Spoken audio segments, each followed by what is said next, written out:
नमस्कार। नमस्कार। आजकल कई किसान भाई ये महसूस कर रहे हैं कि भाई खेतों में वो पहले वाली बात नहीं रही। है ना। लागत तो बढ़ती जा रही है लेकिन फसल उतनी नहीं मिल पा रही। मिट्टी की सेहत भी गिर रही है। हाँ, ये समस्या तो आम होती जा रही है। तो आज हम एक ऐसे स्रोत पर बात कर रहे हैं जो शायद इसमें कुछ मदद कर सके। इसमें घनजीवामृत नाम की एक जैविक खाद बनाने का तरीका बताया गया है। चलिए इसी को समझते हैं आज। बिल्कुल, घन जीवामृत।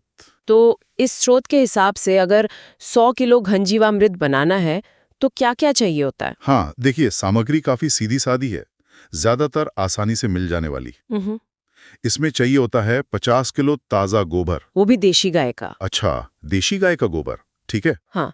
फिर 5 लीटर देशी गाय का ही मूत्र माने गोमूत्र, 2 किलो गुड़ जिसे पानी में घोलना होगा पहले। गुड़ मीठे के लिए। हाँ, वो मैं बताती हूँ क्यों। साथ में 2 किलो बेसन या चने का आटा और 50 किलो मिट्टी। मिट्टी, खेत की मिट्टी। हाँ, खेत की जो ऊपर की उपजाऊ परत होती है वो, या फिर किसी पुराने पीपल या बरगद के पेड़ के नीचे की मिट्टी भी चलेगी, ऐसा स्रोत में लिखा है। और हाँ, पानी तो चाहिए ही जरूरत के हिसाब से, ताकि मिश्रण नम रहे। तो गोबर, गोमूत्र, गुड़, बेसन, मिट्टी, ये सब तो प्राकृतिक चीज है। बिल्कुल। और यही इसकी खास बात है। मतलब स्रोत का जो लॉजिक लगता है वो ये है कि ये सिर्फ खाद नहीं, ये मिट्टी में जो सूक्ष्म जीव होते हैं ना, उनको बढ़ाने का एक तरीका है। अच्छा। गोबर और गोमूत्र में तो वो फायदेमंद बैक्टीरिया होते ही हैं। गुड़ और बेसन एक तरह से उनका खाना है, उनको ऊर्जा देते हैं ताकि वो जल्दी जल्दी बढ़े। ओह, समझ गया। तो जैसे हम दही जमाने के लिए जामन डालते हैं, कुछ वैसा ही मिट्टी के लिए। हाँ हाँ, बिल्कुल आप कह सकते हैं। मिट्टी में जीवन वापस लाने की कोशिश है ये।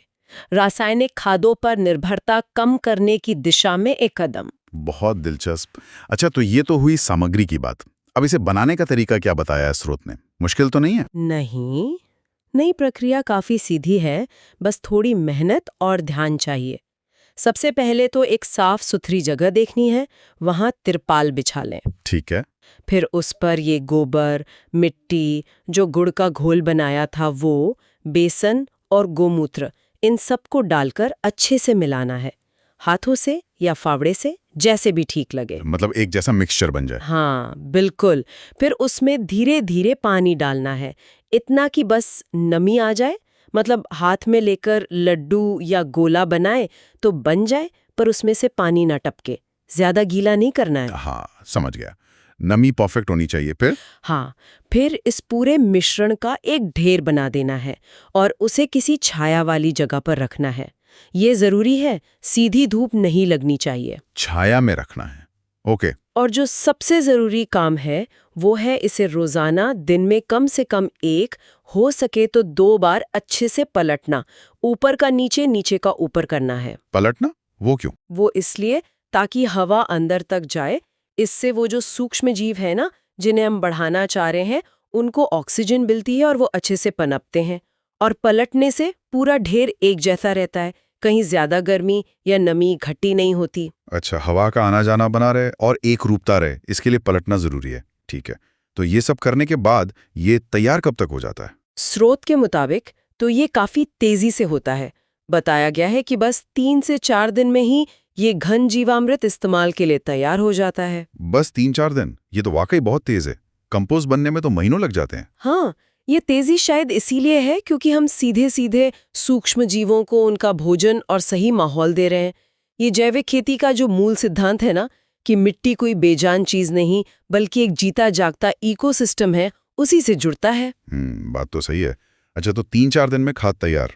अब इसे खेत में इस्तेमाल कैसे करना है? कितना डालना है? लाना नहीं है, बल्कि जो फसल लगी है उसकी जड़ों के पास डालना है। अच्छा, सीधे जड़ों के पास। हाँ, ताकि पौधों को उसका सीधा फायदा मिले। दावा यही है कि इससे मिट्टी में सूक्ष्म जीवों की संख्या बढ़ती है, उनकी गतिविधि बढ़ती है और पौधों को पोषण प्राकृतिक तरीके से मिलता है। तो अगर हम सार देखें तो ये स्रोत घन जीवामृत को मिट्टी सुधारने, पौधों को नेचुरली पोषण देने का एक कम लागत वाला और जल्दी तैयार होने वाला तरीका बता रहा है। और इसका पूरा फोकस मिट्टी के सूक्ष्म जीवों पर है। हाँ बिल्कुल।